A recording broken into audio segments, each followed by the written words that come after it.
There are many different ways of looking at this present crisis. The views expressed by Soryu in this talk might seem unfamiliar or strange to you, but he's very aware from speaking with you of the hardships you're facing. His intention is to look at the root causes of this crisis, which involves the sometimes challenging work of investigating and taking responsibility for our personal and collective response. Until we face and see clearly the unskillful ways we respond to the issues of our world, we cannot hope to truly resolve them. Well, I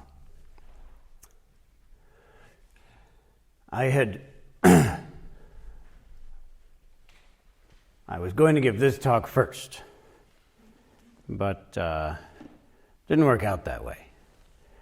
Instead, I gave the other talk first. So this one is more, how shall we say, controversial? So maybe it's good that you did some meditation first. It's also very personal.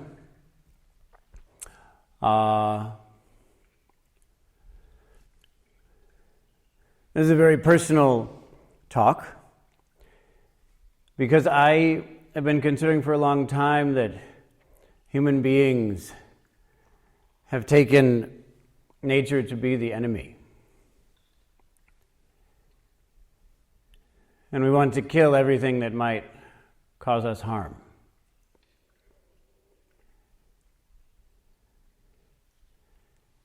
This has been a concern I've had for a long time. Because we human beings, we have a lot of power.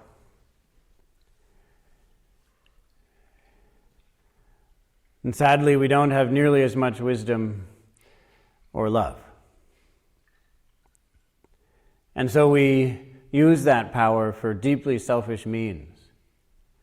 And ultimately, that doesn't even serve us.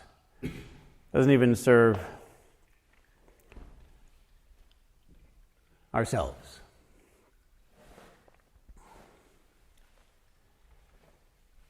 And so it's important for us to ask, what is the enemy?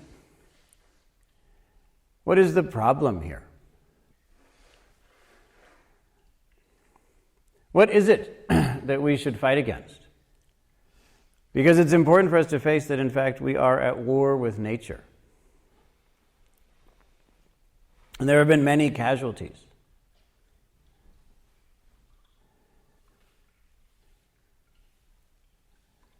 But what is the true problem? It's important for us to look at this so that we know what is the true resolution. Is the virus the problem? Is the virus the enemy? No, it's not.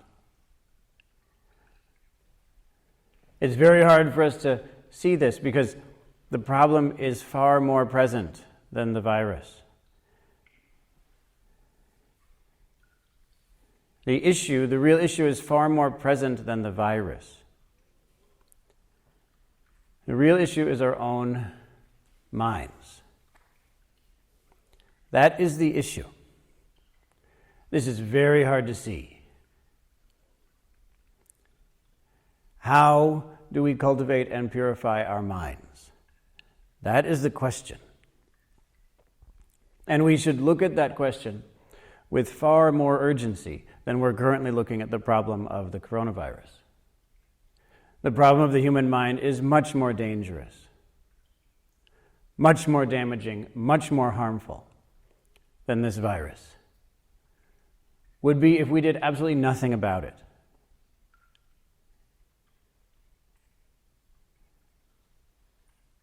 But beyond that, how do we cultivate and purify our collective mind, our societal mind? This collective intelligence that knows how to run a society like this.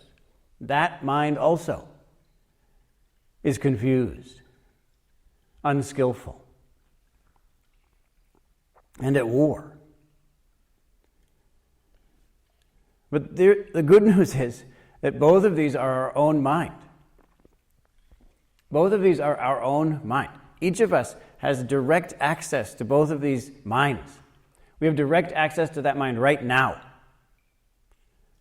At this moment, we can cultivate and purify our mind. We can cultivate and purify our collective mind because we right now are engaged with mind.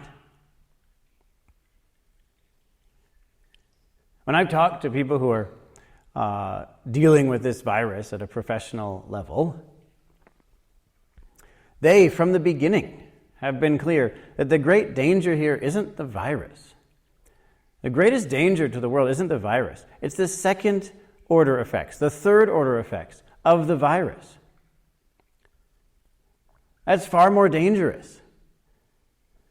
The disruption of supply chains so that there are food shortages in poor countries, increasing death due to hunger.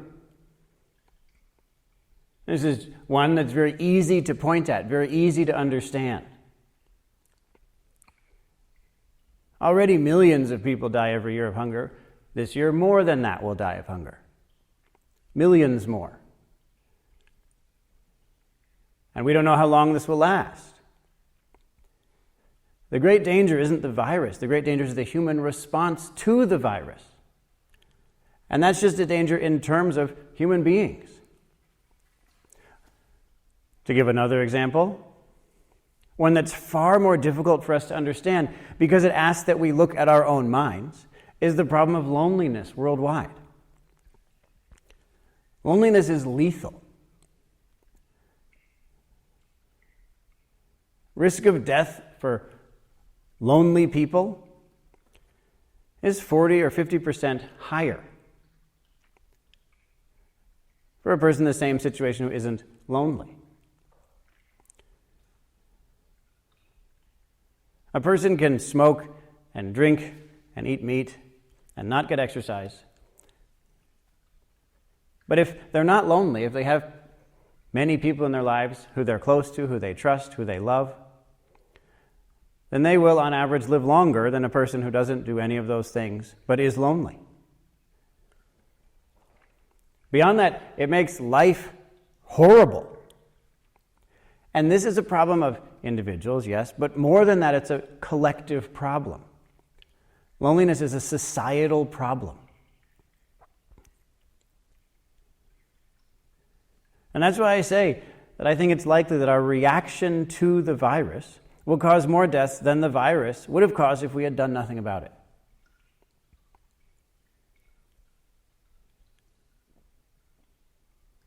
Our reaction to the virus is causing many problems, such as food shortages and loneliness. But it's difficult because it's not as easy to measure, not so easy to measure it. How many people died from that? It's a little bit more difficult to say. But it's important for us to look at it because in this case, since it's our reaction to it, it's our choices, in this case it's killing, not just dying.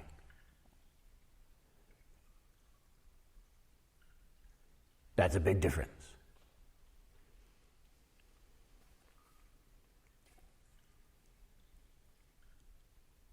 And I find it very strange that we have this virus that threatens millions of people, perhaps tens of millions of people. And yet we have another case of global warming, which threatens billions of people, yet we continue to do nothing about it. And why? Why is it so difficult for us to deal with one and not the other? Because in the one case, we can solve the problem by identifying an enemy outside of ourselves, this virus, and then take control, demand that some people control other people, that the government, various corporations take control over people.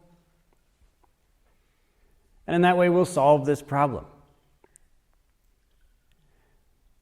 But the global warming issue is much more difficult because it's clear that this is a problem of our own minds. Our own desires are causing the problems. Our own hopes are causing the problem. Our own fears are causing the problem. We already chose to take actions that cause global warming. That means that to solve it, we have to deal with our own minds. How is someone else going to take control of us so that we deal with our own desires, preferences, delusions?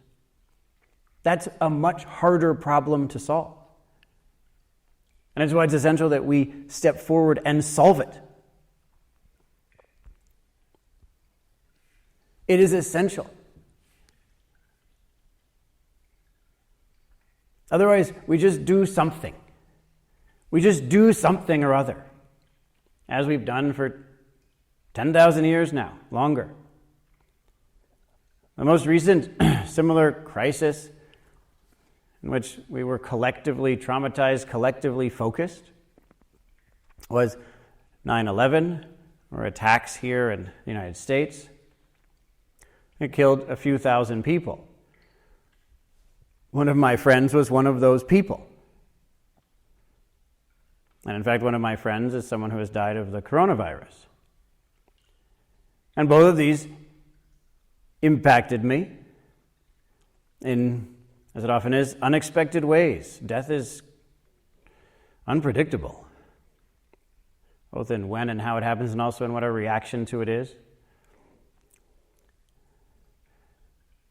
In the United States, collectively, to a certain extent, decided to respond to the killing of a few thousand people by killing far more people.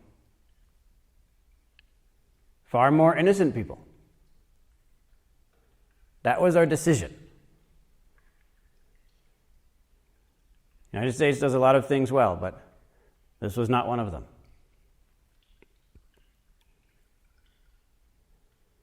And why is it that we go crazy in this way? We respond in ways that make no sense? Because we haven't gotten to the point of facing our own minds, which is to say, we haven't gotten to the point when we can face death and we can face killing. This is a significant issue, and it's hard for us to look at it, and that's why we have this place of training, this community, so that we can do it. This is our chance, and incredibly, we're taking advantage of it.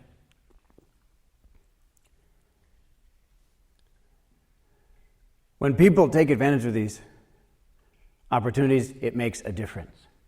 Right now, we look at the world, Sweden is responding very differently. And why? Well, I think a big reason is that they spent a lot of money and a lot of time training young people on how to look at deep questions like this.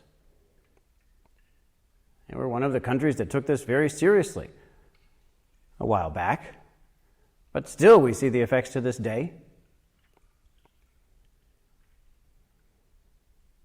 What I consider to be a much more mature response.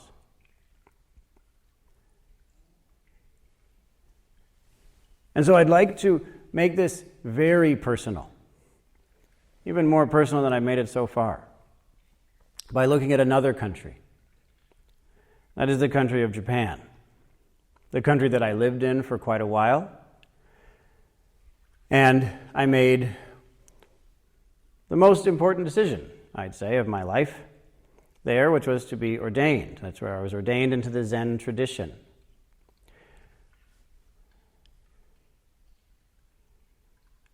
And I was ordained when I was young. I was in my early 20s.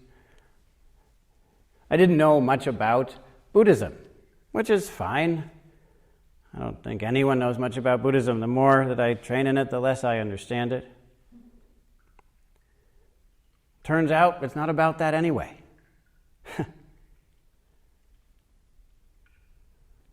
Understanding it is just a way of practicing it. That's all. But the practice is what matters. And so I was practicing. And soon after I was ordained, I came to learn of something that had happened in history, which I knew about. I knew a little bit about it from my grandfather, but I didn't know the way that Zen and Buddhism in Japan had been involved. Its enormous event is what you might call the War in the Pacific. The Pacific War We tend to call it World War II. And I learned that as Japan became involved in its horrifying aggression, that time period, Buddhism, the spiritual tradition there, supported that, was complicit, and oftentimes very deeply engaged in convincing people to be involved in the war effort. I went through terrible pain as I faced this. I thought, as young people often do, I'd found a perfect place with a perfect teacher and a perfect tradition, and if I just do everything they say, then I'll be perfect too. Whew, I don't have to deal with anything. And then suddenly there was this imperfection. It turned out, no, you can't just sign your mind over to some grand authority and then be right. It doesn't work that way. And I felt betrayed. I felt personally attacked. Of course, really it was about my own insecurities. But nonetheless, it was terribly painful. And in fact, there were valid critiques. It's a complicated issue, and I've spent 20 years now studying it. It's a very complicated issue. History at that time, what was happening, who made what choices, when and why. It's very complicated, but real issues remain. So just to give you a bit of background, Japan, like the US generally was until the Cold War, Japan was isolationist. That means it didn't want to get involved in the rest of the world. In fact, it was even more isolationist than the US traditionally was. Nowadays we're interventionist. We get involved in everything always. But that wasn't true for a great deal of our history. For Japan, they took it to an extreme. They cut off contact with most of the world. But then Commodore Perry went there from the US and forced them to open their ports. And they realized, due to that event and others, that the colonial powers, the Western colonial powers, were very serious about taking over the entire world and subjugating the vast majority of the world population. They were one of the very few countries in Asia that hadn't already been taken over, and they began to see what was happening. They watched as various Western powers took over other countries.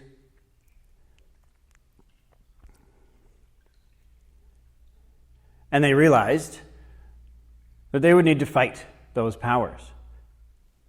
They would have to fight. And they identified clearly the enemy outside of themselves. And they started to fight. And as many of you probably know, they were shockingly successful. Fighting Russia, China. They were suddenly, mysteriously, from many angles, one of those colonial powers suddenly. One of the great powers, one of the first-class nations, as they said at the time. It was very confusing. Fighting against the colonial powers, they became one of the colonial powers. How did that happen? It was confusing right within Japan. It wasn't clear, even in Japan. Are we also a superior race? Even more superior than the white people, who can now take over the world and help it by subjugating it? Or are we actually fighting for the liberation of the world? Fighting against subjugation. It was very confusing there. And it's important for us to know, because many of us have villainized Japan a great deal, that it was complicated. Who started this anyway? When did it start? Who knows? What was Japan supposed to do anyway? But what we do know is that Buddhism which claims to be a nonviolent tradition, became involved in helping an imperialist government in the following ways. The temples became responsible for helping the emperor, you'd say, but that means a vast power structure, with the tracking of people's movements at all times. Certain temples had the job to track certain people, to control and in some cases suspend freedom of assembly, not allow people to just gather whenever and however they wanted. The surveillance of communication, the military policing of civilians, the extrajudicial, indefinite practice of detention. You take people in without reason, without any statement regarding what they had done wrong. Extensive state-sponsored censorship. The classification of all activities and destinations into the permitted and the forbidden. And the killing of millions of people worldwide. The Buddhist establishment in Japan was complicit and actually participatory in helping the imperial powers to achieve all of this.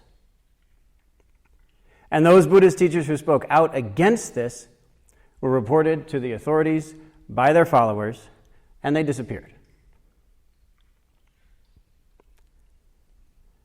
Those who remained adjusted to the new reality. And many of you know what happened next.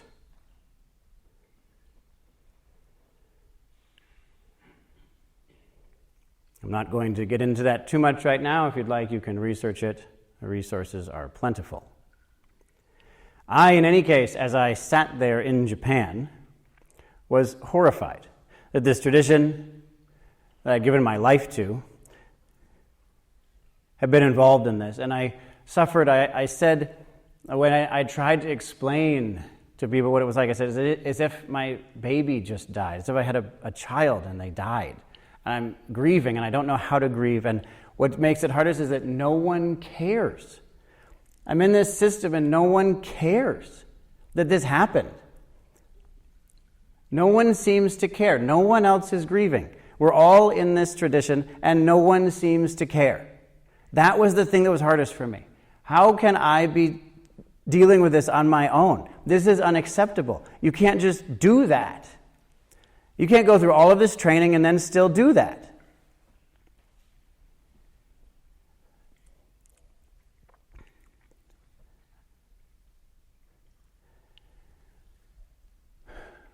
One of the people who helped me the most, although he didn't, I think, mean to help me, was a German monk who I met, and I told him the same thing. How could they do that? And why does no one care? Couldn't they see what was happening? It's obvious what happens.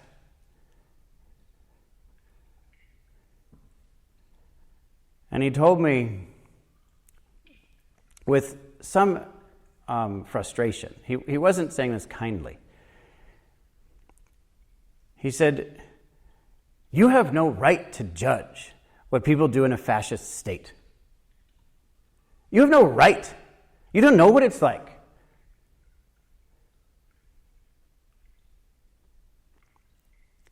This is completely outside of your experience. Who are you to decide right and wrong under circumstances that you can't even imagine?"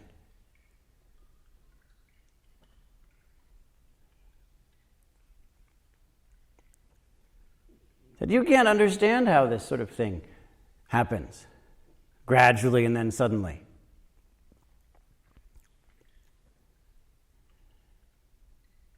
And then he sort of stomped away. It makes sense. He was talking about his own country's history as well. But I continued to struggle. It was years of struggle. And at this point, I have to say I'm grateful that I had to struggle with this for years, because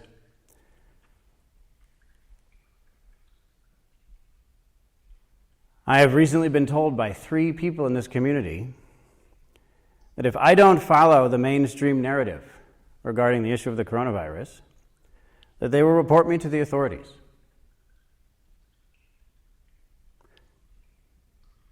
Which I have to say is a little bit shocking, since I haven't done anything illegal, I haven't done anything wrong, I haven't even done anything that has been disapproved of by the state. And yet people are just begging to follow through on that, looking out for it.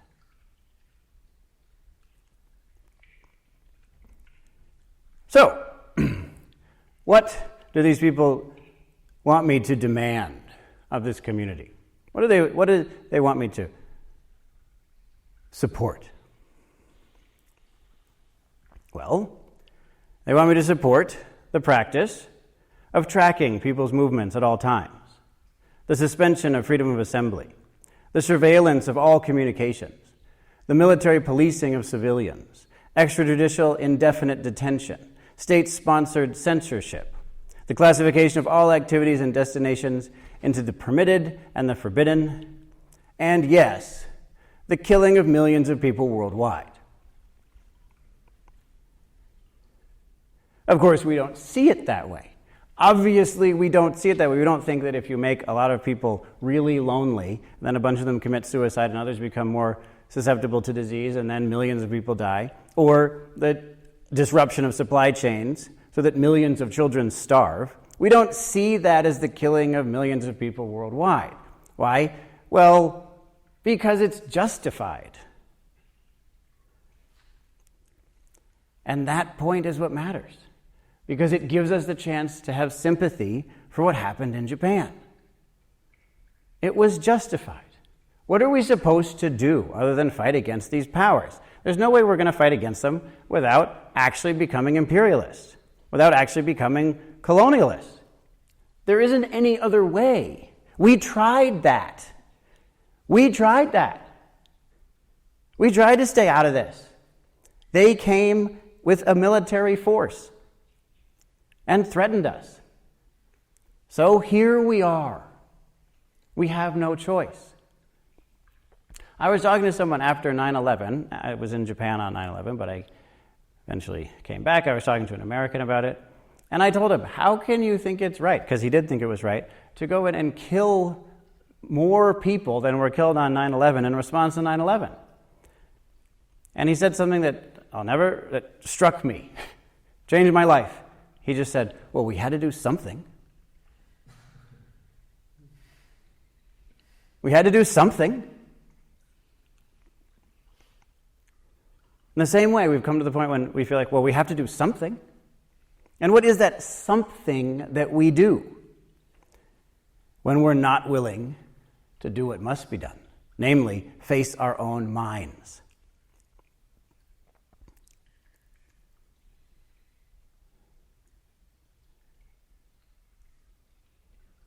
It's establish this vast system of control, justifying anything.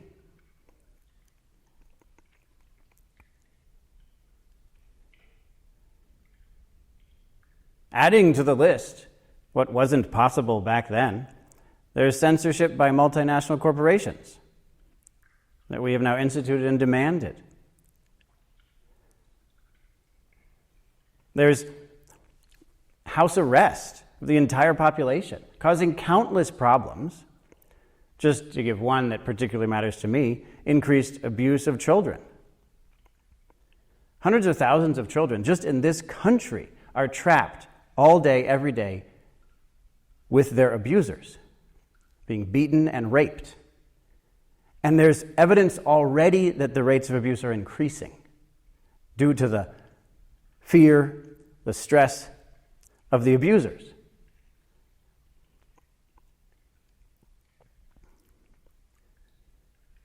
A decreased connection with nature, falling into our own little world, just looking at screens. Compulsory medical treatment which may come out of this, making it very clear that the state has control over our bodies. That's what we demand. Corporations should have ownership over our bodies and minds. The state should have control over our bodies and minds, because that's what we do. We don't know what else to do because the actual solution feels out of our reach. The actual solution to face, cultivate, purify our own minds, to actually solve these problems. And how do we solve the problems? It is not by preventing death. Death is part of life. People die. Everyone dies. That is not the problem.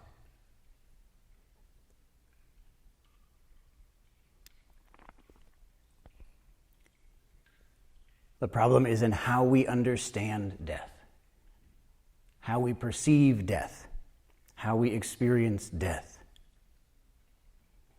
That we haven't faced it, we haven't dealt with it. And so when there's a problem that doesn't demand control by the state, the market, who knows, perhaps the church, but asks us to actually solve the problem that we're engaged in, that we're making right now. When that request is made, it's very difficult for us to rise. One of the good things about our response, of course, is that we've shut down a good portion of the economy, which is going to save many lives for a little while, because it will slow global warming. And we can try, in the case of global warming, eventually to place everyone under house arrest and control movements and decide what's valid and invalid. We can try that, and perhaps that will work in a way. But the issue is, when we face our own minds, we see that our minds are in charge. The mind is in charge.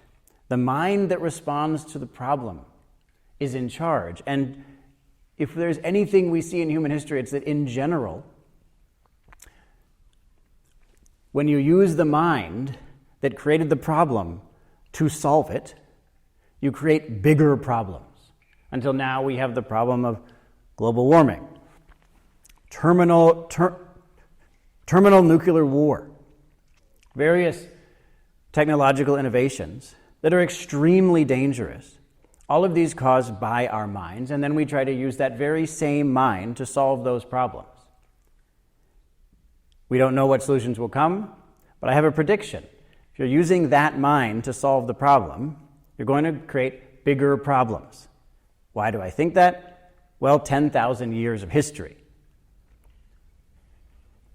It's not always the case. Sometimes we get lucky. But again, is it luck? I think it's more likely that it's because at times we have the ability to use crises like this to look deeply into our own minds and shift that, wake up in that way. That happens too. We're capable of that, and all of us here today are proving that we're capable of that.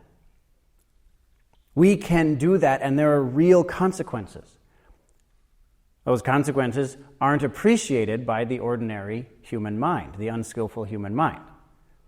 One of its characteristics is it doesn't appreciate that, doesn't see that, it's blind to that, it's incapable of perceiving that. But there are plenty of things that happen in the universe that we're incapable of perceiving that nonetheless happen. Most everything, actually. You could round to 100% of what happens in the universe isn't perceived by human beings, and yet it happens. What's incredible is that the vast majority of what happens in our own minds isn't perceived or understood or resolved. And yet we have the opportunity to do that, and we often actually do that.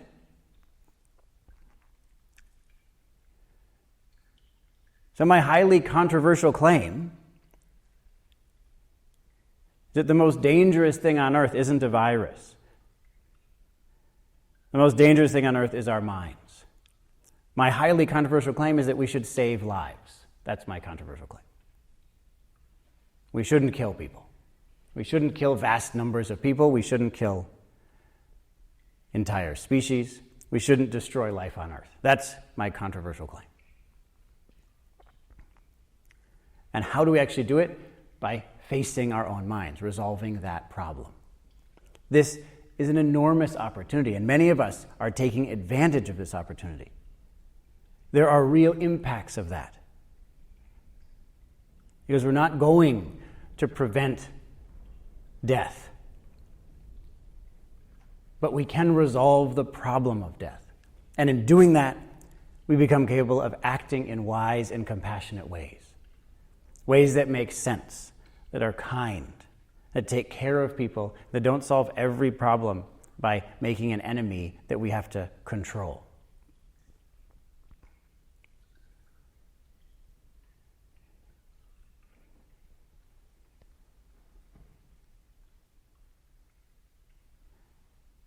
We have the ability to respond to the coming crises in ways that are far more mature than the way we responded to this one. We have that ability. This, you could say, is like a practice run. It's a little bit of a crisis. Not a significant crisis compared to, say, global warming. The climate crisis is much more significant, but it's a good one for practice. We have the chance to learn from this in order to create a resilient society that uses opportunities like this for personal growth, for the cultivation of our collective intelligence. We have this chance so that we can resolve the problem of global warming in a way that actually resolves the problem. We can resolve the problem of war in a way that actually resolves the problem. We have that chance. We can use this crisis as a template to see that we have enormous power, much more power than we ever thought we had. As has been often said, if you told someone a couple months ago, people will be motivated enough to save lives that we're going to shut down the entire economy, place everyone under house arrest, and develop a new society. I would have said that's ridiculous. That's impossible. And here we are, we've done it. We have more power than that. We can do more than that. And that begins with the cultivation of our mind so that we can deal with it in more mature ways. We can actually solve the problem that caused the real problems. We can do this. It is possible. And by taking the step of maturing our awareness, of purifying our awareness, we're serving the world. Serving the world in the most effective way. I want to finish by telling another very personal story, short one. It's simply that people have been asking a lot, how are you all doing? That's what people have been asking me. I talk to a lot of people. They're going through a lot of stress. They're in a lot of pain. They're lonely. They're not sure why they feel so bad. It's actually kind of amazing. They don't know why they're feeling so terrible right now. Well, then I tell them about it. And then they kindly say, well, how are you all doing? And I feel so happy that I can say, we're doing great. As far as I know, we're doing the best of anyone.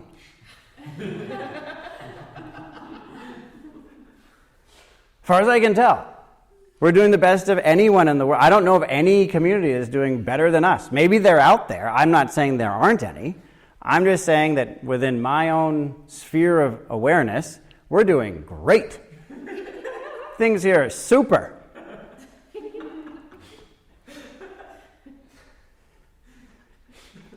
And they respond with this magnificent mixture of disorientation and confusion and glee and excitement.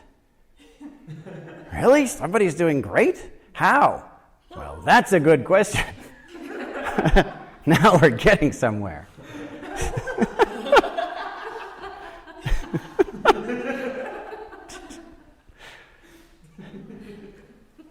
So we can do this. We're doing it. There are real consequences of that to us, but also to the world. And so please, let us use this as an encouragement that we can actually respond beautifully and take that excitement and turn it toward the even greater crises and therefore the greater opportunities that even more clearly demand of us that we purify our minds, that we solve the real problem. To do that, to solve that problem, when we solve that problem, well, it's still going to be the case that 100% of people's bodies die. That will be the same percentage as it is now. But the amount of suffering associated with that will be far less, and the amount of killing associated with that will be far less. And therefore, we can live in joy that we did it. We took the essential step that human beings had to take. This crisis is evidence that we can do that. Our behavior, our reaction is evidence that we can do that, even if it still has a long way to go. We have further to go, yes. But we're involved in this. And so we can rejoice in our power and in our compassion for all people and all living things.